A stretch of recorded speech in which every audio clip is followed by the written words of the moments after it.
लाडकी बहीण योजनेसंदर्भात महत्त्वाची बातमी समोर येते। योजनेचा हप्ता अक्षय तृतीयेच्या मुहूर्तावर मिळणार आहे। एप्रिल महिन्याचा हप्ता 30 एप्रिलला मिळणार आहे। या हप्त्यामध्ये लाडक्या बहीण योजनेच्या लाभार्थ्यांची संख्या वाढणार की घटणार याकडे आता लक्ष आहे। मागील हप्त्यामध्ये लाभार्थ्यांची संख्या वाढली होती।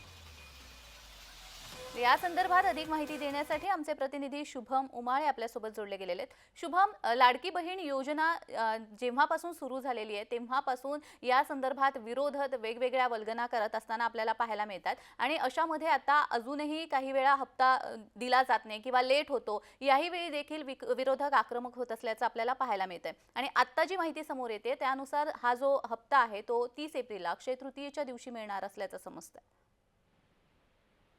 जान्हवी, खरं तर महायुती सरकारसाठी गेम चेंजर बनलेला हा लाडकी बहीण योजना जी आहे तो मागील अनेक महिन्यांपासून यशस्वीरित्या या महाराष्ट्रामध्ये जो आहे राबवण्यात येत आहे आणि त्याचनुसार एप्रिल महिन्याचा जो लाडकी बहिणीचा हप्ता आहे तो 30 एप्रिल रोजी म्हणजेच अर्थातच आपला हिंदू सण असलेला अक्षय तृतीयेच्या दिवशी जो आहे तो त्यांना देण्यात येणार आहे अशी माहिती जी आहे ती मिळत आहे।